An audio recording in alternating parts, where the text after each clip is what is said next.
Welcome on into Tomes. My name is Jason Wiley. I am joined by my awesome and lovely co-host Cody.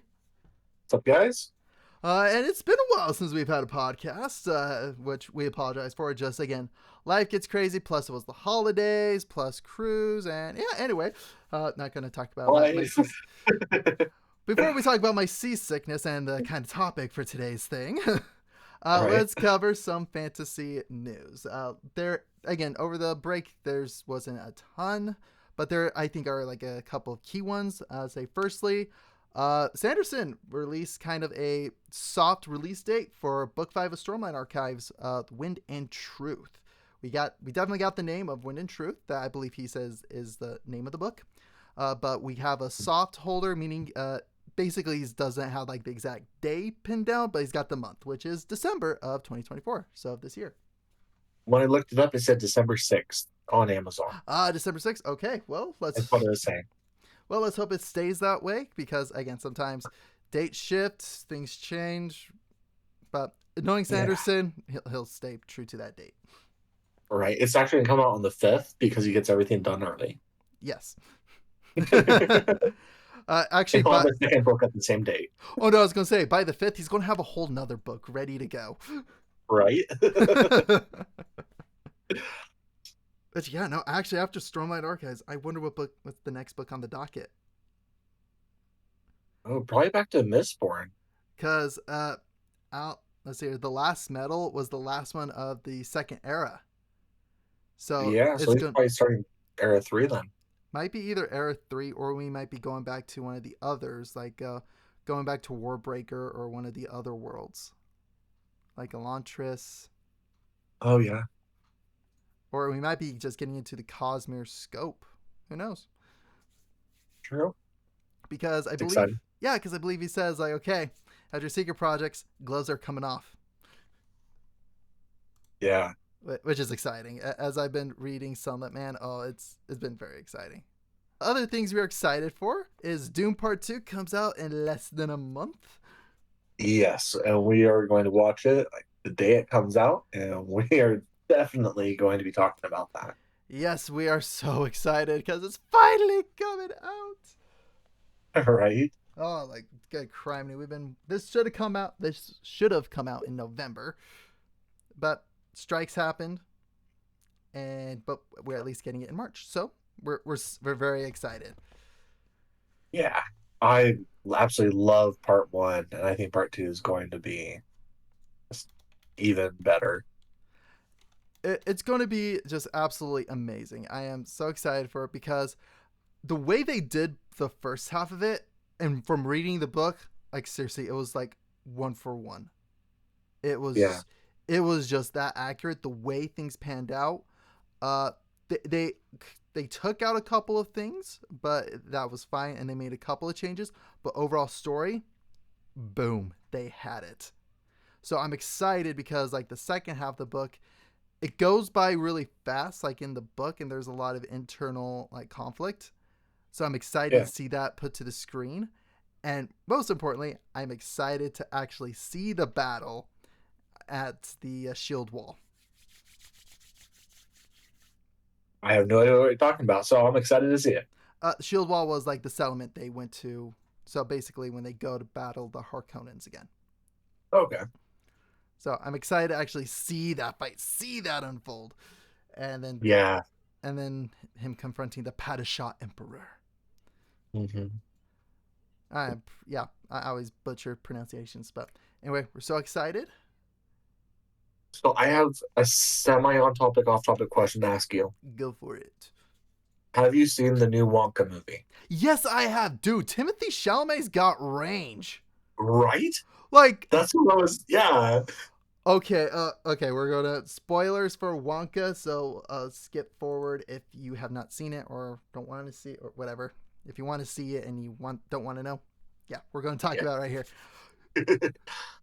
Dude, Timothée Chalamet did such an amazing job as Wonka. Like, I was blown away. I was like, dude, he can do Wonka and Paul Atreides. Yeah, he just did such a fantastic job. Completely different character. Like, opposite end characters. And he just does such a fantastic job sells the character, and honestly, I oh my gosh, I just forgot the name of the song, Imagination. Oh yeah, Uh, yeah, dude. Baby, Pure Imagination. That's what Mm-hmm. it is. His rendition of it and callback to it all just sold it for me. It was just so well done, and I loved it. That was my favorite part in the movie. Is it Mhm. starts off with that somber version, and you're like, oh, "This is taking me back," and then it just explodes, and I'm just like, "Dude, this is amazing! I love it!" Chills, chills, like a chills. Yeah, I loved it. It was so great. Like, it was And it was just so well done, and I was like, okay, that's it. Timothy Chalamet, top if not second favorite Wonka.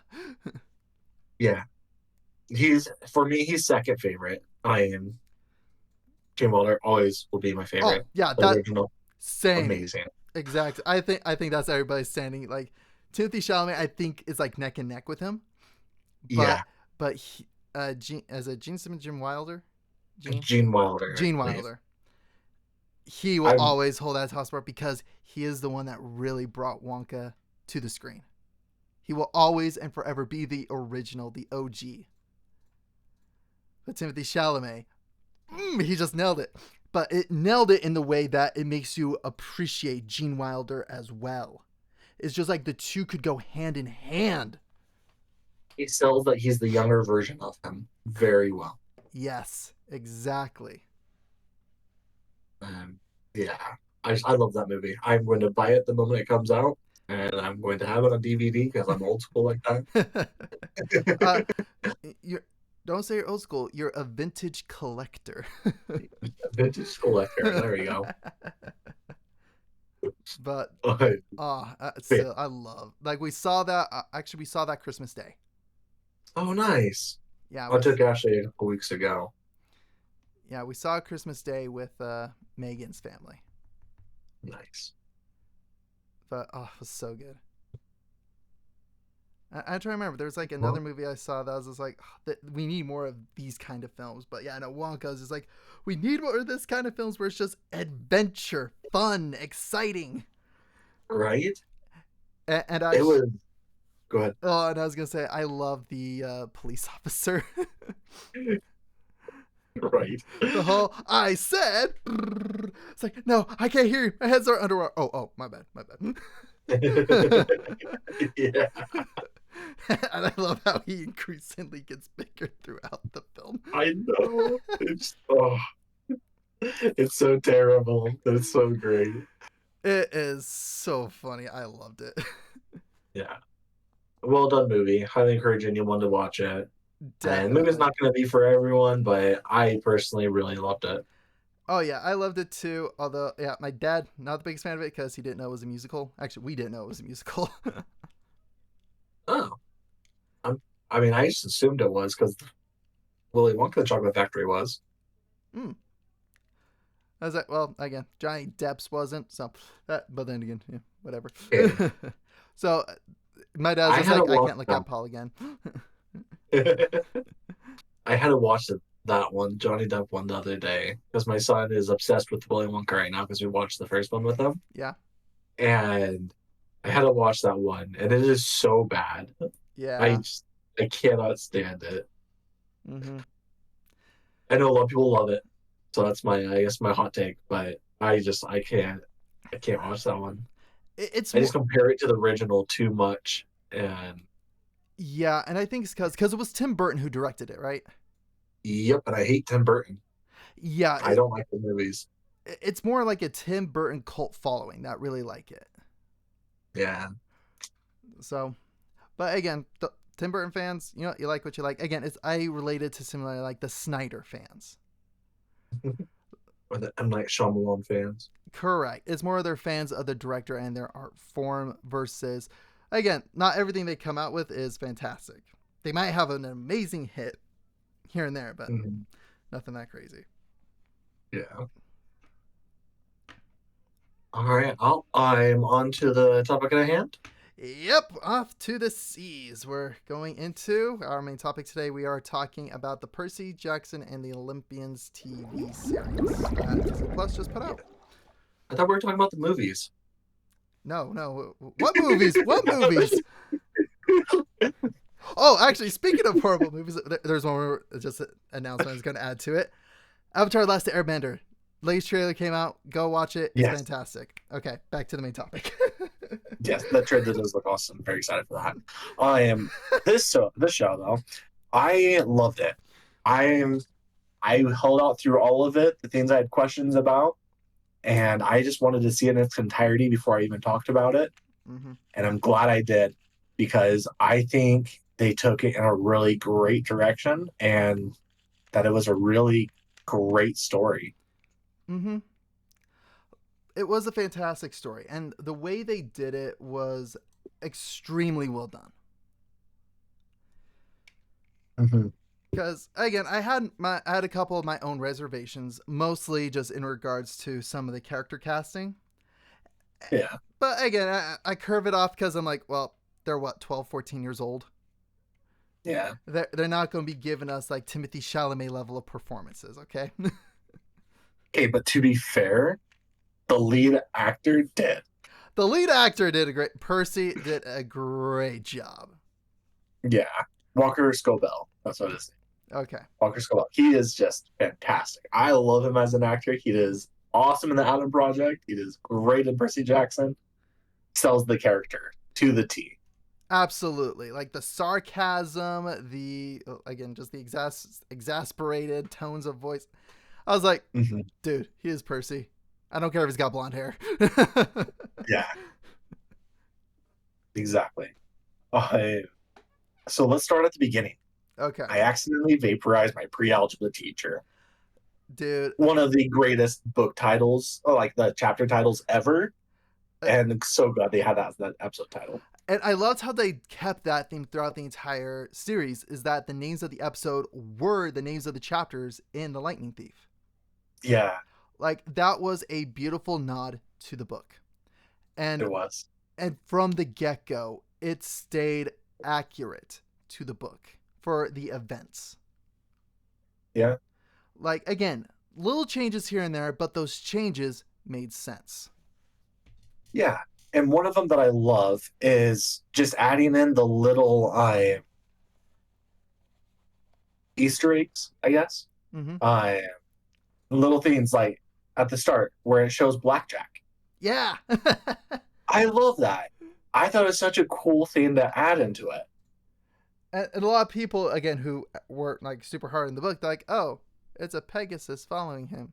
Okay, moving on. It was a nice little sell for the fans that were hardcore fans. Go, oh, it's blackjack. Like, I'm gonna jump towards the end here because this just happened. Was we were watching the very ending where Percy is at home. His mom is making blue pancakes. Yes. She's just like, why are they blue? I'm like, oh, what? That is her staple. They have to be blue. Everything's blue. Everything's blue. Everything's happy because it's blue. Like that's... Yeah. And that was just like a beautiful little Easter egg and nod to the actual source material. Yeah. I also... This is something I really appreciated. Mm-hmm. Because everyone had a problem, including myself, with Gabe at the very start of it. Okay. Because he wasn't the terrible, abusive guy that he was in the books. Yeah. He wasn't a good person, but he wasn't a bad person. He was just a guy. And the reason it bothered me, but the reason it bothered me was simply he wasn't as bad, and so how could they justify killing him in the end? Because in the book, they flat out murder him. Mm-hmm. I love how they did it in this, where they were able to change that and to lighten the tone a little bit. Yeah. But still have it fit into his character, where of course he's going to open the package. He's like, well, it's my house, even though it's not. I can look in there, and he opens it and he kills himself. And so I really appreciate that they still kept that in, literally the very end after credits. Uh, but I thought really liked how those small changes, I think, were better for the story overall. Mm-hmm. And it still kept the things and reflected back to the books. Yeah. Like, again, they have to make certain changes or else it won't be able to get put on TV for the specific rating they're aiming for. Well, Like, not just that, but mm-hmm. it's better. I think this was better storytelling Mm-hmm. than the original book because he's a better author now. Yes. I am just going from the original. Not that the original were bad at all, but there were definitely plot holes. One of my favorites that they fixed was the 3 pearls instead of 4. So doing Mm-hmm. 4 pearls this time instead of having 3 before. Mm-hmm. One of my favorites, but we can get to that later. Yeah, I can get to that later. And just to kind of go feed more onto that point, ask any author about their early work and watch them cringe. Right? I can't think of a single author that was just like, yes, my first book, top of the chart, best thing I ever wrote. I can't think of a single one. Right? Because everyone gets better as they go. They get better and they're like, oh, yeah, that's right. Oh, I made that mistake. It's like talking to an artist. An artist can critique their work more than anybody else can because they see the flaws. They know the flaws. Exactly. And as they move along throughout it, they go, I got better. There's less flaws that I recognize, or the flaws that I did have, I worked on and overcame. And that's the same with Rick Riordan with all of his books. Lightning Thief, great book. Masterpiece, maybe not. The story itself is. The story itself is correct.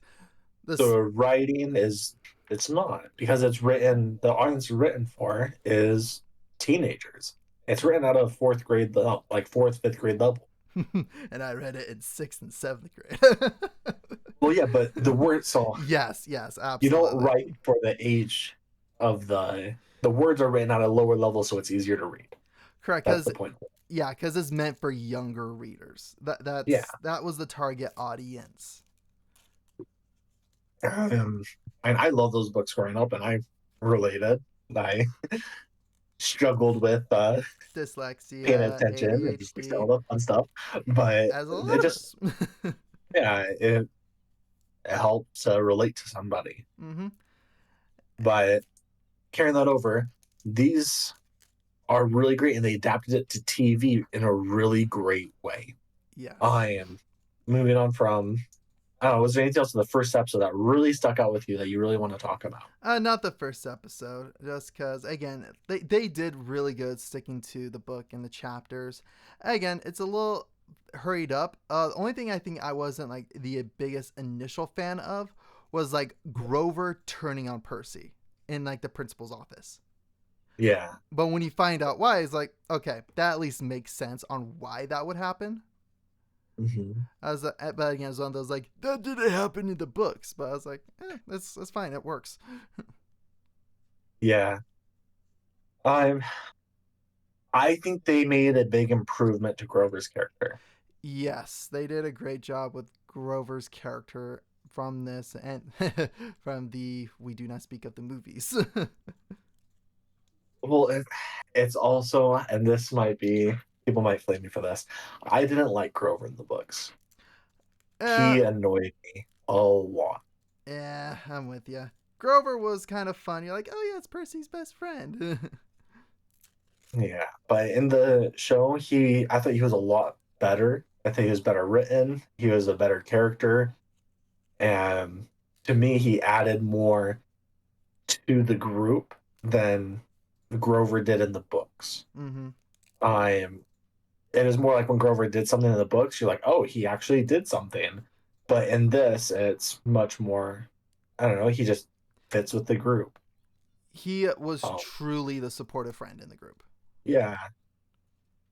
So I liked his character better in this. Yeah, I did too. In the show. Second episode. I loved Capture the Flag. To be fair, I loved it in the movies too. I just loved the Capture the Flag with swords and fighting. It's just such a great concept, and it can't really be done wrong. For me, even when it's done wrong, it's still not done wrong. it can be done differently, but people are still gonna love it. Okay, like Capture the Flag, dude, that was just like a fun game to play when you were a teenager or a young adult. Like that was a fun game to play, whether it was just with water balloons, airsoft guns, paintball, whatever. It was a Right? fun game, so something we could all relate to. And so Yeah. having to be like, oh, we're doing a Greek version with swords and weapons, every guy's like, yeah, let's go. Exactly.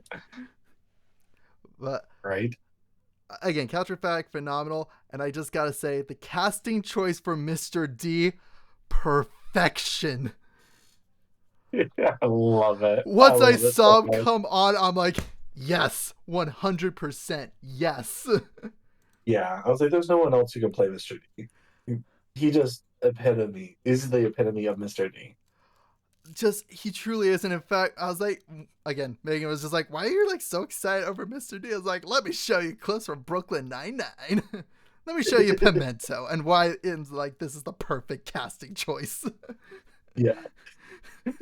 I love that in the last episode, he's like, I'm pretty sure. No, your name's not Percy. I'm pretty sure it's Peter. I'm pretty sure it's. It's like, I'm I pretty think I know sure my own name. Nah. it's not.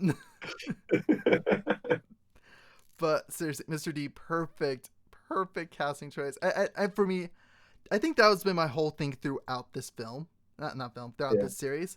It's either casting choice, bullseye, just completely nailed, or a little bit off.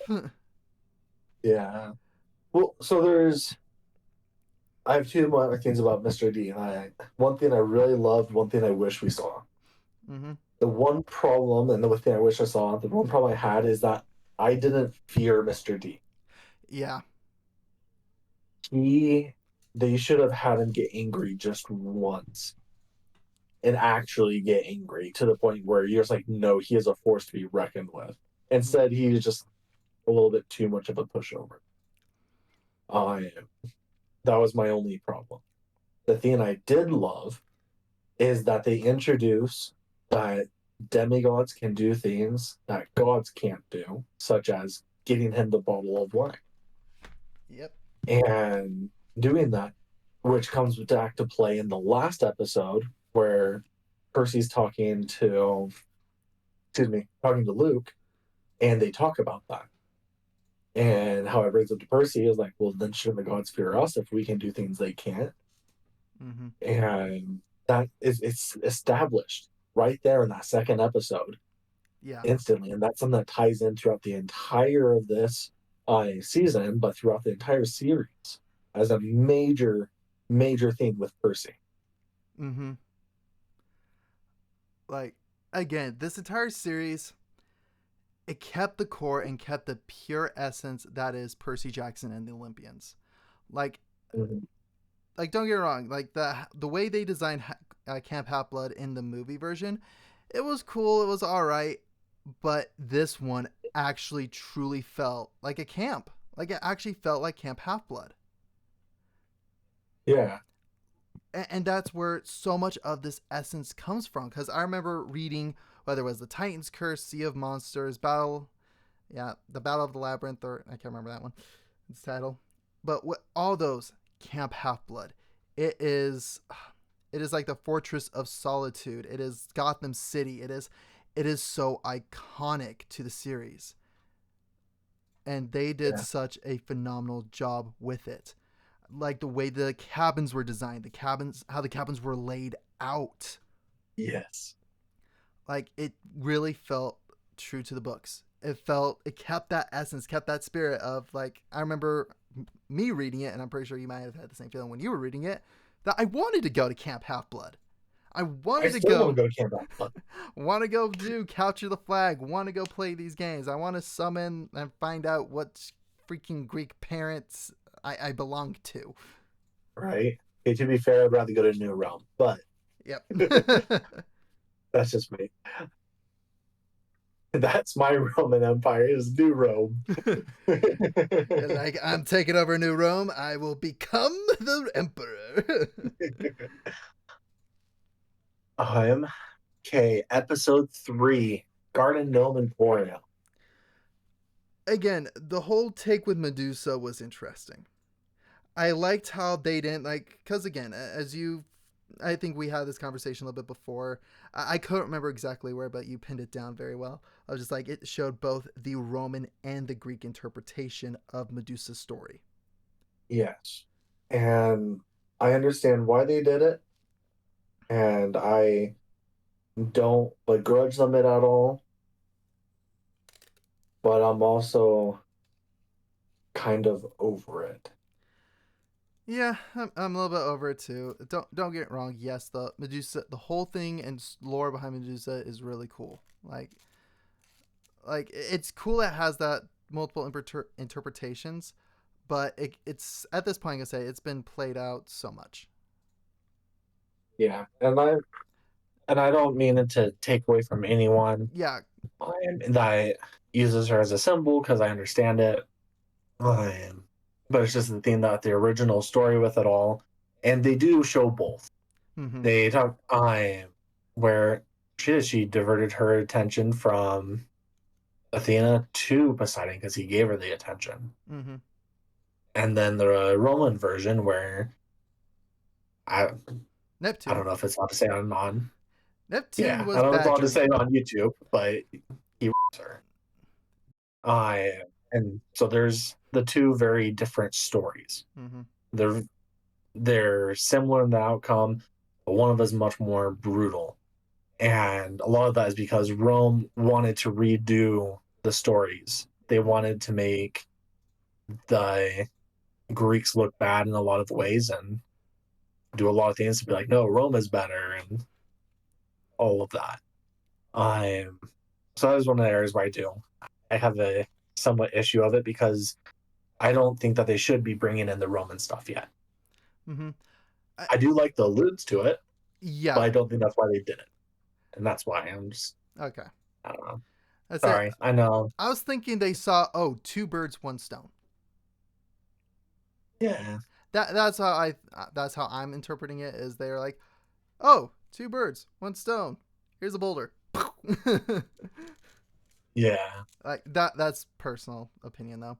But again, I do like how uh, Grover does find Ferdinand. But I do so my only real beef with actually Annabeth it's the acting. Okay, like it's just it feels very two dimensional. But again, that's where I'm cutting her some slack of just like again, she's what 12, 14. She's still a kid actor. Okay.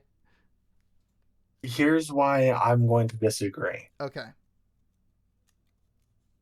The parts where she's not being watched by other people, where like Percy or like they're not physically watching her acting does better. And I think this was a choice that they made because at this point, Annabeth is kind of the outsider of the three in a way. Okay. And how she's brought in because she's the one that will do the quest. She's not Percy's friend. She's like they could even see each other as friends or could be friends at the start. Mm-hmm. She's going to be shut off. Her acting feels flat because she's putting up a front for other people, for Percy and for that because there's a wall between them. But as it goes through the series, you see that breakdown, and it seems like her acting gets better, but really it's just that she's the character and the wall's down, and so they're interacting more naturally. And for me, her acting was consistent.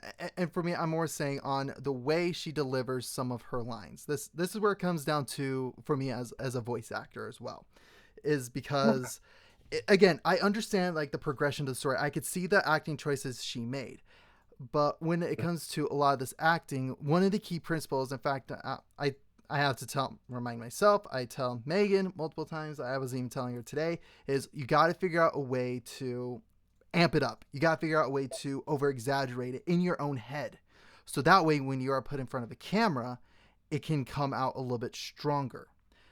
I feel like with hers, it was either super subtle to where it didn't look like there was really any acting going on.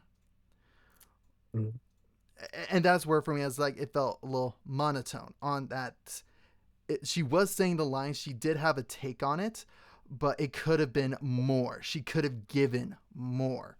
Because again, I completely understand the direction where she's just like feeling like she has to prove herself, having to go out there, having to do it. And even when we're in Hades, when she is like working with Cerberus, just a couple of the ways that the performance came across felt a little flat in the regards of like either the way she delivered the line, a facial expression here and there, just like we needed more. Like only time where I'm like, okay, she actually did a fantastic job acting was actually at the very end when she's talking like, yeah, I'm patching things out with my dad. Yeah, he's taking me to Disneyland. They said it was like this. Do I have anything to worry about? Like that's where I was like, okay, I can see now the potential she has as an actress. So that's why I say I cut some slack because again, I listened to my early auditions, they sound similar. So again, the direction they were taking makes sense. The character choices they did made sense. It's just that when it came to the delivery, it felt a little stagnant or stale in that regards. And that just comes through needs more experience, needs to really break down and figure out how can they amp it up more. That's fair. So again, that's my take on it. But again, story, character choices, everything else going on with Annabeth, I liked, made sense. And I like how in the, I think actually it might be the next episode after the Garden Gnome Emporium, where, yeah, they're on their way to St. Louis. Yeah. Where Percy begins actually asking questions about the Greek gods and just like, then why not do this? That's just the way it's always been. And it makes you kind of reflect, go, oh yeah, you got to think of it from their perspective. Annabeth grew up knowing this. Percy just found out a couple of weeks ago. Actually, not even a couple of weeks ago, maybe a week. Yeah, he found out that it was true because he found out that's true. Knew about them because his mom told him the stories. And that's another of the changes that I really like. Mm-hmm. Is his mom knows who his dad is. Yeah. So of course she's gonna tell him the stories. Of course she's gonna help him and to grow because she knows that world will find him one day. Mm-hmm. And so I love that I told those stories, so he does know them. If I was in these situations, even back then when I was reading the books, a lot of the time I'd read it and be like, I know what this is. And it made it really fun. So of course he's gonna know if he grew up with the stories. If I knew as the reader, why wouldn't he know when we're about the same age? Oh yeah. What I meant more was like she grew up fully knowing that this is real. Yes. And had that expectation and knew about monsters. So she is definitely more well versed in the world of the Greek mythologies. Versus Percy is just like, oh yeah, they're cool stories. I like these stories. They're kind of cool. I like this one. I like that one. Yeah. No, sorry. Mine was a side tangent because I've seen a lot of people complain that Percy knew what he was walking into. So that was what the side tangent is. But yes, you're 100% correct. Yeah. And this is where I haven't looked at any of the controversy online. I'm just like, okay, I'm here to enjoy it. I don't try to. It finds me. Dude, no. Dude, I'm the same. Dude, go to my YouTube. I find like every controversy, like in other regards, like, oh, people complaining about this, people complaining about that. Right. So that's the reason why they know. It's all good, man. And in one respect, it's good to know it. So then that way, in one respect, this way, you know it and you can talk about it. And I'm just like, oh yeah, no, this is my unaltered opinion, unbiased opinion. Yeah. As someone who's read the books, not like as a diehard fan as I am like for like Stormlight Archives or anything like that. But yeah, so it's good. This is why it's good to have like these two sides. It's good to have different points of views. It's good to delve into it like this. Yeah. I agree. But I was really impressed actually with the St. Louis one. Yeah? St. Louis episode. I really liked the Manticore part. Like at the very end when he goes into the Jackson River. Yeah. Because when I read it, I was living in Kentucky. So when they said, oh, went to St. Louis, I knew exactly what they were talking about because I've been through St. Louis. Yeah. So it was a nice little nod to it. So I actually could envision it, what was happening. So when I actually saw it on the screen, it was really cool because like, oh yeah, it's very similar to the way I had it imagined in my head. Yeah. So I really like that. I really like how, although, okay, correct me if I'm wrong, but Percy could go with like almost any water source, correct? Or did it have to be like ocean, river water? He could do any water source, but the ocean was stronger. Okay. But I there was yeah. So like when they're splashing him in the fountain, Fountain, yeah, is that what you're after talking he got about? poisoned. Yeah. Yeah. I think so. Things like that just weren't strong enough. I don't remember, but honestly, I think it's a good change if it wasn't, if it was different in the book, because his dad's the god of oceans, not just water. Yeah. He's god of the seas. Yeah. So I like Let it. Wait, then dumb question. What if you went to SeaWorld? Well, what did he see?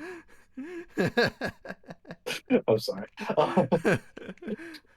Well, I am with this one. So this is one of the other controversy things that I've heard people complain about, and it started with episode one and goes through all the way through the series. But I personally love, and they say it's how fast things happen. So the combat specifically, like it happens and it's done. I'm And good. the reason Dude, why I love that is because that's so realistic. correct. Um, Like, go ahead. I was gonna say, like, again, I think again, anime has created a unrealistic expectation for how long fights should go. Well, not just anime, but media in general. So Media in general, yeah. most movies, if there's a duel between two knights or a gunfight or anything like that, it lasts forever. It's drawn out and there's constant like parrying and deflecting and everything. In reality, it's going to be very, very quick. Yeah, like actually, I think the movie I want to say is like the Last Ronin or something. I remember it, where it was truly accurate samurai sword fighting, Mm-hmm. where it's one guy facing up against four foes, but he goes so quick and immediately jumps to attack the first one, gets him out in one stroke, moves to another stroke, because in samurai culture, that's how it was done. You did not have the chance to really fight for a long time, because if you did, you're going to leave yourself open. The longer the fight is, the more likely you're going to get killed. So it was always quick, thrust, stab, move on. Yeah, and that's the same in medieval. It's Yeah, the only that's just how it times is it sword was fighting. longer is when they had the heavy like mail and all that.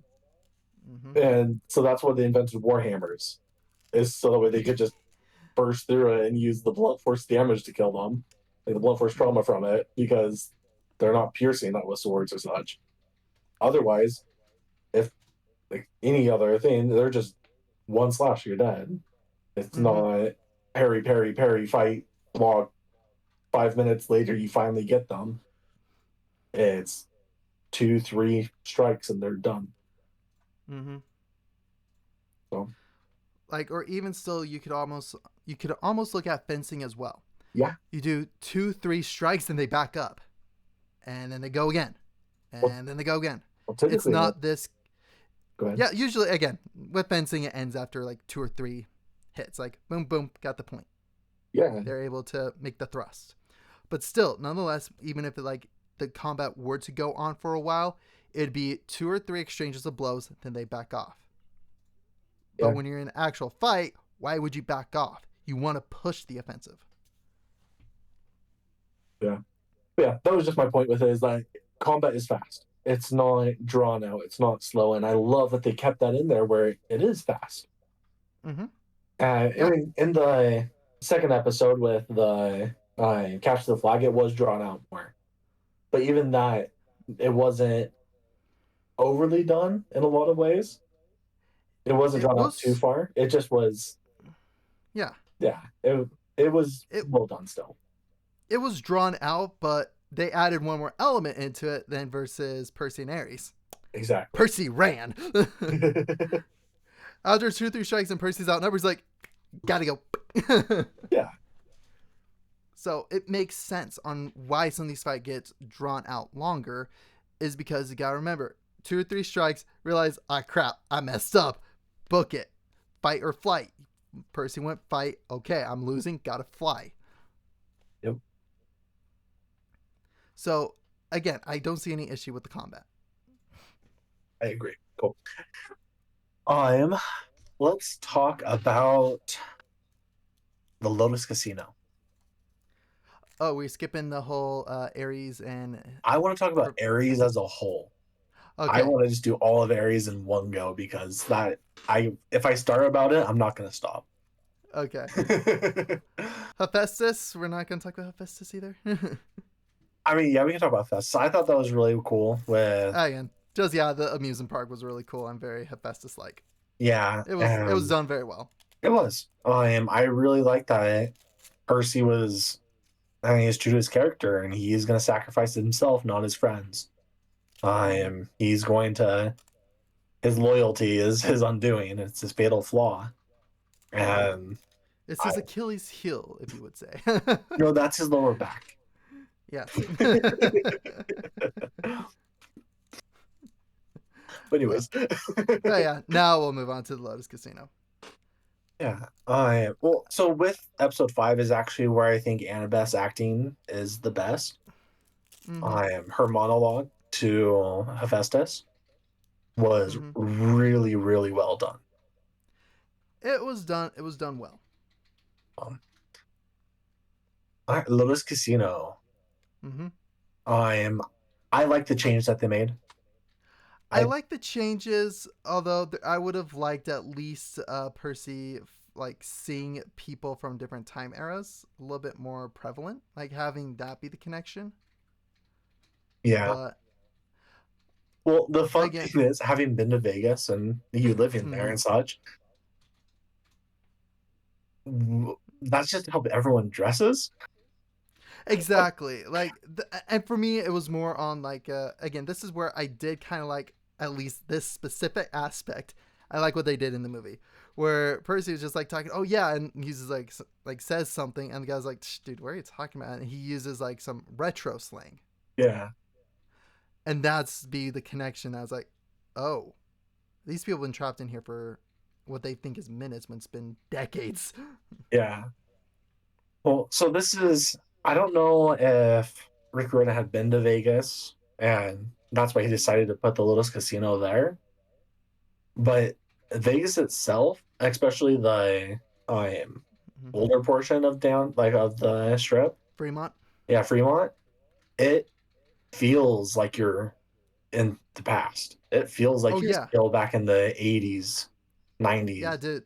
With the Mott Museum so by, yeah, no.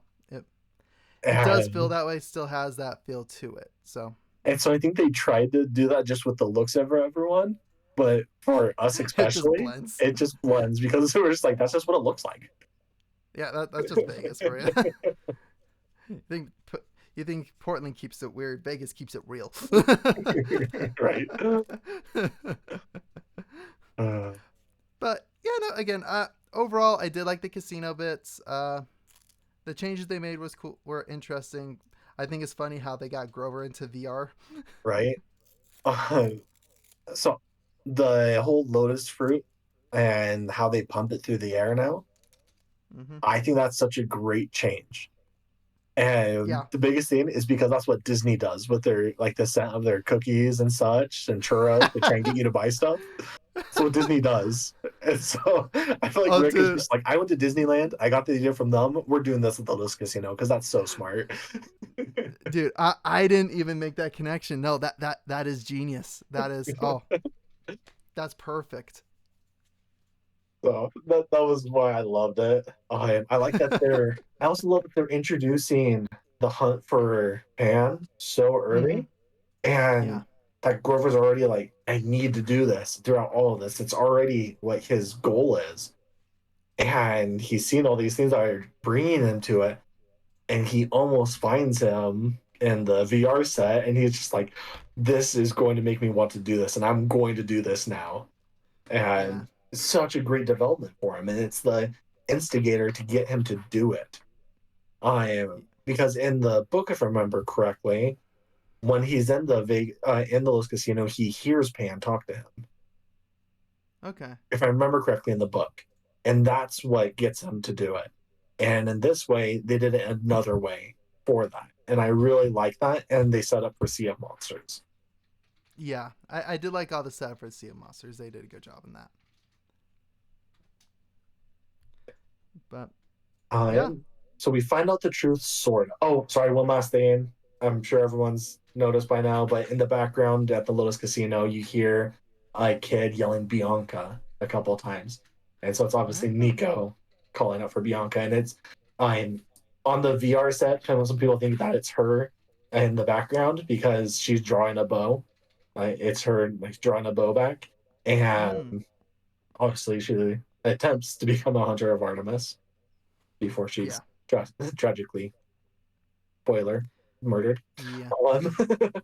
And book's been out for a while, and who knows? They might change it in the show. Anyway. Yeah. They might have Nico be the one that dies instead. I don't know.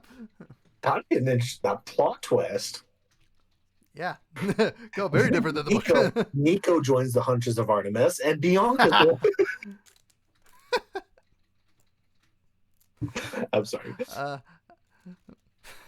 not going there. We're not going there. We're not going there. Episode 7. This is where they finally make it crossed and get to the underworld. Yeah. Oh, I'm trying to remember. Was the end of 6? So yeah, the end of 6. They get to the East Coast and find out that they're too late. West Coast, whatever. They get to the West Coast and they find out that they're too late, and they get the 4 pearls. Here's the reason why I love this. It never made sense to me why they only got 3. Yeah. It never made sense. Of course he can make 4. Why wouldn't he make 4? His mom's down there. They all know his mom's down there.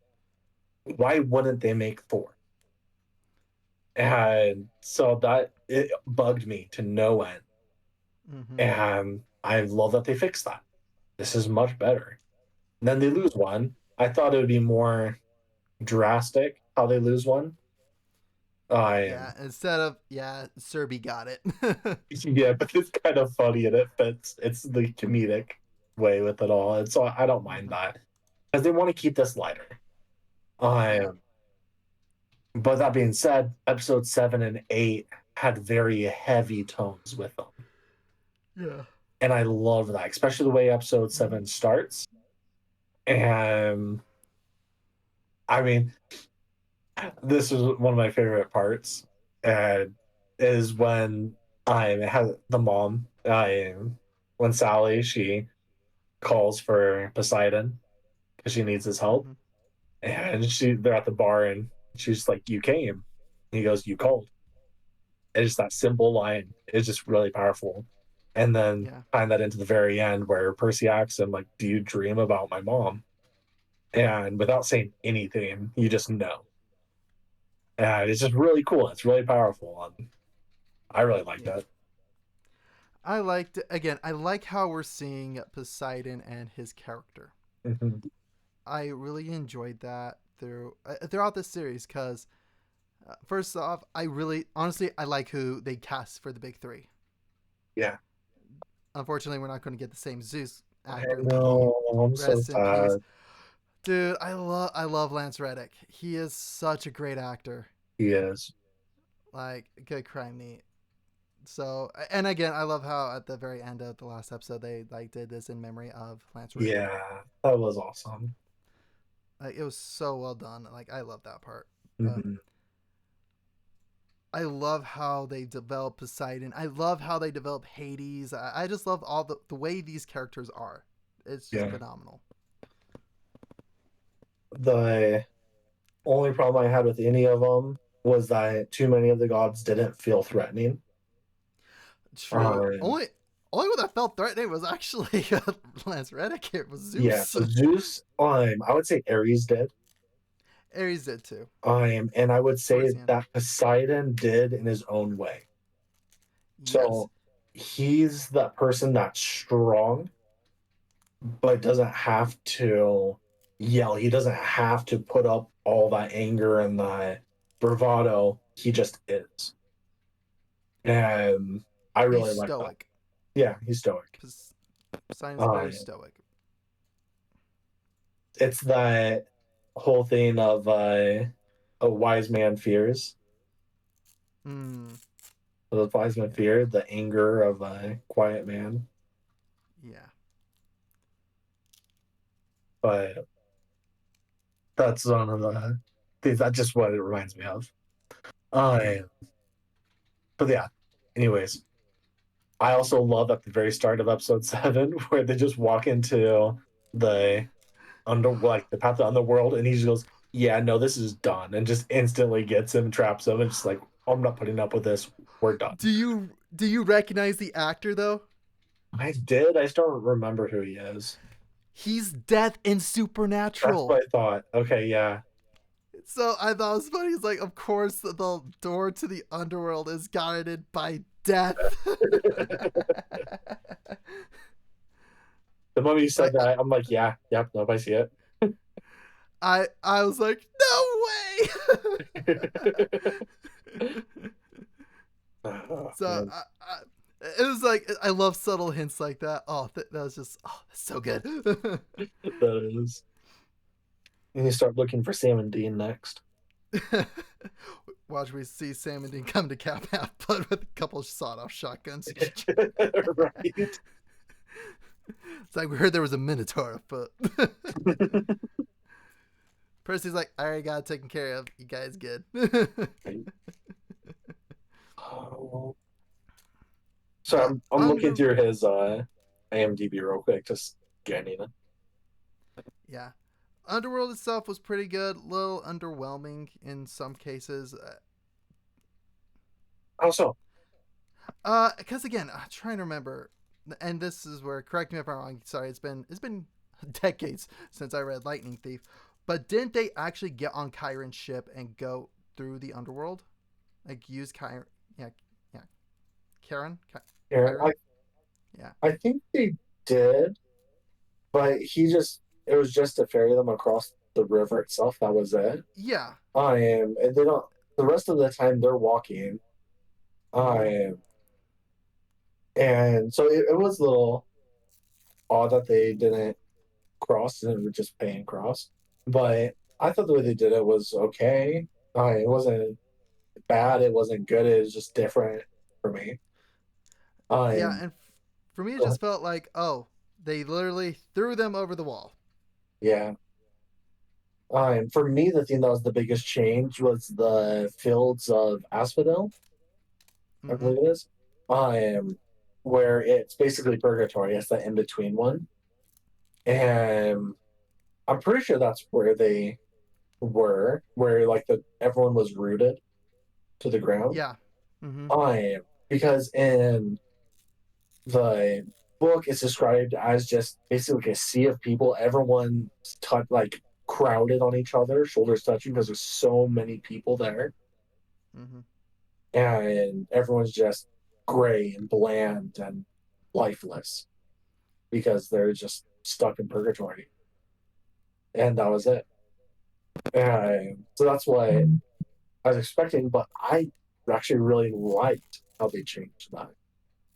Mm-hmm. And I like that it shows that like Annabeth has the guilt for things, which I'm sure has to do with Talia. Um, And her and dad, maybe. yeah, maybe with her dad and her family. Mm-hmm. But I know I'm pretty sure a lot of it has to do with Talia, or Yeah. Thalia, or however they say it in the show. Um, Talia. I'm sure they say Thalia, but I'm pretty sure it's supposed to be Talia. Yeah. But I love the nod to that because this also ties into the Heroes of Olympus in the second book series, where oh my gosh, Hazel, I where Hazel's there because she did good, but she also did bad, and so they Mm-hmm. put her in the middle. Mm-hmm. And with Annabeth, where she does a lot of good, but she has things holding her back. that are stopping her from making it to Elysium. Mm-hmm. And I know they use that as trying to basically it's a straw man or it's a false narrative setup for her to be the traitor when she's not. I Yeah. That's what a lot of Red it. herring. Red herring, thank you. I It's just a red herring, but there's the truth of it that there's things holding her back. And once she accepts that and lets go of it all, is when things become so much better. And I'm so excited for those moments. Mm-hmm.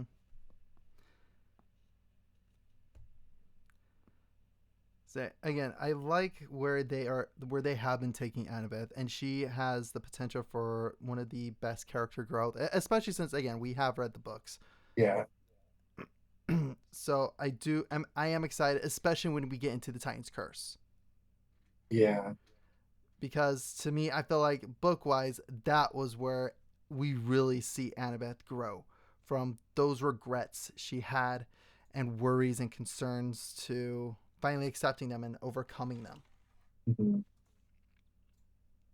Yeah, she really grows. That's a big part of it all is in that book after Luke betrays her again. Yeah. And just being able to truly accept who he is now. I Mm-hmm. And moving on from that to the last book with the very end and just everything with all of that in the family loop you promised. I'm just so excited for it. I can see this going so well, and I'm just really excited for the next seasons. Me too. I'm very excited. So there's I think a couple of last touching points we should cover. One being Ares and Yes. Luke. So Aries, episode 7 ended in the best spot possible. It's Aries standing there ready to fight him, with his dad saying, "I will be there with him." Mm-hmm. And then the fight, and you see him being given the power of the of the god of the seas, and it just is so great and did so well. I That part of it all, but Aries as a whole, I loved that they made him more modern to today, where he's in there starting Twitter fights just because he Yeah, can. It's just what else would he because be doing? again, Ares, again, God of War, but also like God of conflicts. Like, what better place to do conflicts than Twitter/X? Like, Right? come on. I'm I love pretty. Although if that's the case, and it's the whole thing, just like God's getting strong, get like more power, more worshippers, or people who are partaking of it. mhm. Yeah, Twitter alone would make Ares the strongest. Right? Like Twitter I think alone. it'd be as soon as Twitter came to be, just all of a sudden, Ares like boom, boom, I got upgrade, daddy. I'm the ruler now. Mhm. I thought that was so well done. I thought he did a really great job in his role.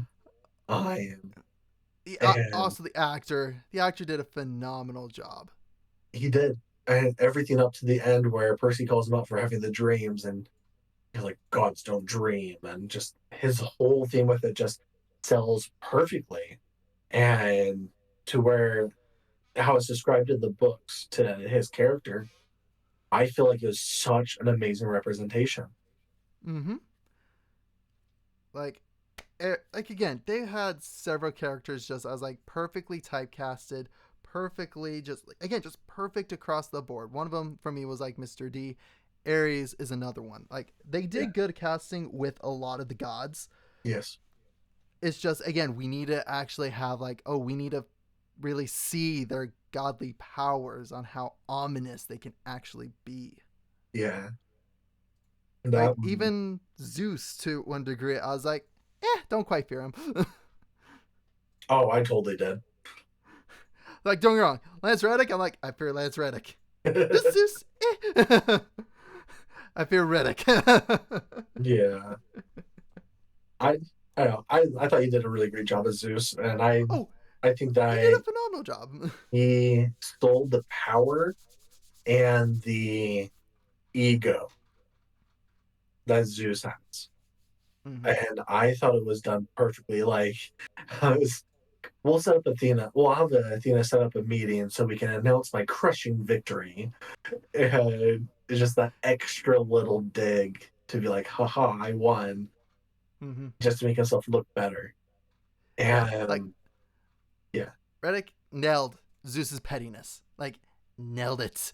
Yeah, and I thought he nailed his anger as well, where Percy starts Mm-hmm. mouthing off and he just goes, nope, lightning bolt. He's like, nope, get ready to be yeeted. I really like that. Mm-hmm. I am Luke. What did you think of Luke. Luke, I think they did a really good job with.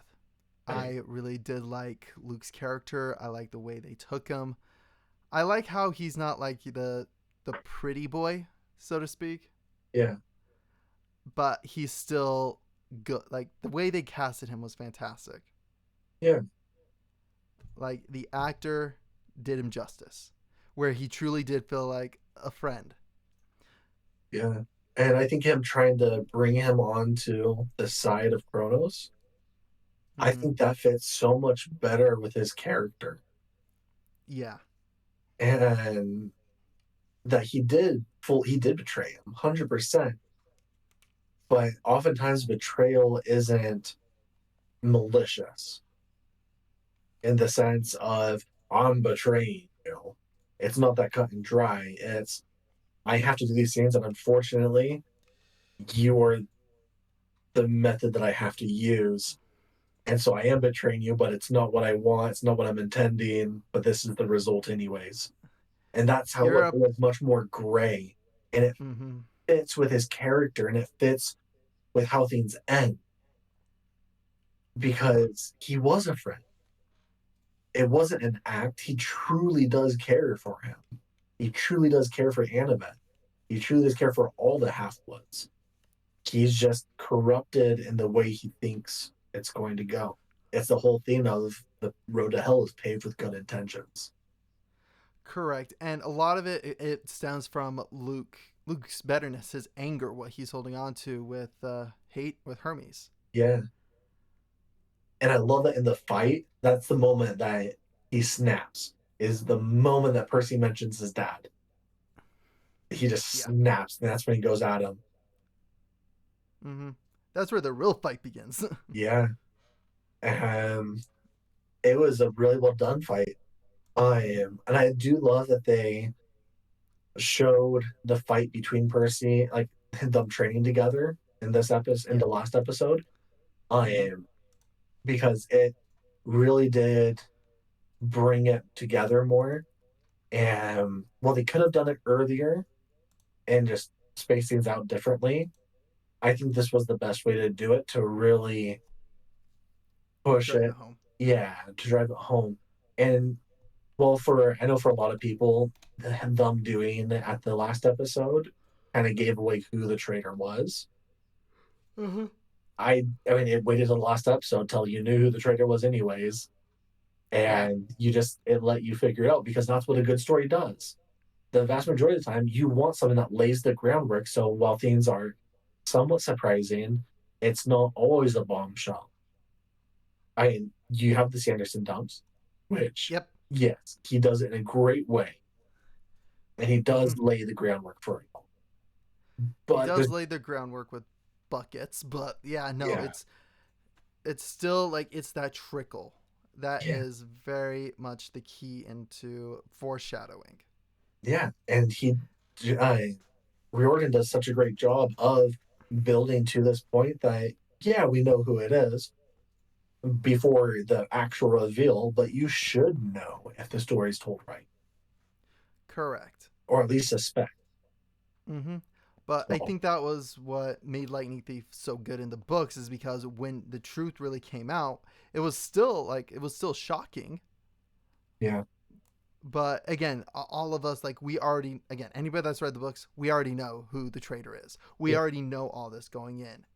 So it's not like doing that at the beginning of like not each episode, but doing it at the beginning of the last episode. It made perfect sense to go, oh yeah, they're really making the connection with Luke. Yeah, Luke. Yeah, Luke. Luke's the traitor. yeah. And the moment that got me the most, and it was probably the best acting on the part of Luke's character, is you can genuinely feel the remorse and the guilt when he says, "I didn't think you'd put the shoes like you'd give the shoes to Grover." Yeah. And it just the heartbreak on him and just the guilt. And I was like, oh man, I love it. Same here. Just that part with Grover, and also I love this is again this is where Annabeth's acting really came out was during that fight with Luke. Yeah, Just I love the shock and horror she was able to portray. I agree. Just because she's like, this is Luke. Yeah, And I love the anger and bitterness that Luke kind of has like towards the end. Where he's just like, well, crap, they found me, and I don't want to say goodbye. I was hoping they'd come with me, but I've thrown in my lot. you know, and it's just done so well. And I know a lot of people were complaining about the scorpion and not having the scorpion in the 60 seconds to live and all that, but I don't think it was needed. And I think this betrayal was better. Yeah, I would agree. But so now, overall rating out of 10, how would you rate the Percy Jackson series? 1 being horrible, 5 being average, 10 being spectacular. 8.5. Okay, I was going to give it like a solid 7, but that's just personally.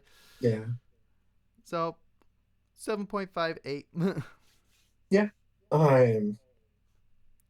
For me, a big part of it all is the story as a whole. There's mm-hmm. always going to be issues. Mm-hmm. There's things here and there. How is the story as a whole? 10 out of 10. This is one of my Mm-hmm. all-time favorite stories ever, honestly. Mm-hmm. I am I'm very partial to that. The flaws didn't detract from the experience for me. Oh, And no, and they didn't either. Not for me. and that's why I give it a higher score. Is because even though there's flaws, it's not none of them really detracted from it for me. And so I can't give it a 10, and I wouldn't even give it a 9, but I would say a solid. That's why I said a solid 8.5. And for me, again, I'm in the same camp because the way I'm more viewing it is, again, 5 is average. Like, okay, not the greatest, not the worst. It it was at least entertaining. Yeah. Did it have a lot of plot holes? Yes. So that's why I was like, okay, 7 because it was good. It was really good overall. It's not quite memorable. Like it's not into the respect like I would rank it into like Lord of the Rings, Star Wars, or even I'm gonna say the current Dune. The Dune series I think currently will be in the 9s and 10s, which is just like that Lord of the Rings, Star Wars, Harry Potter caliber. Mm-hmm. That's why I was like, I could still see 7 and 8 where it is still a really good piece of media to consume. Yeah. It's good, it's fun casually. It's not one that you have to really get deep into the lore with unless you want to study Greek myth, but if you already know Greek myth, that's just going to be universal, not just in Percy Jackson. Yeah. So that's why for me I was giving it like the 7 ranking is because it is still a fantastic thing to watch. It's just not like, oh my gosh, I have to rant and rave to every single person and treat it like a religion. Fair enough. Fair enough. It's still a solid piece of media to watch. So if somebody said, is there a show you'd recommend on Disney Plus? I would absolutely recommend the Percy Jackson and Olympian series. Yeah. So I think 8 would be a pretty accurate representation of that. So as Tom's official cast is a 8 out of 10 or a 4 out of 5. Yep. All right. So again, thank you everybody for tuning in, and we'll put a pause bookmark into Percy Jackson's until the next series comes out next season. Yep. And we'll pick this up next time. All right. Catch you guys later. Bye. Bye.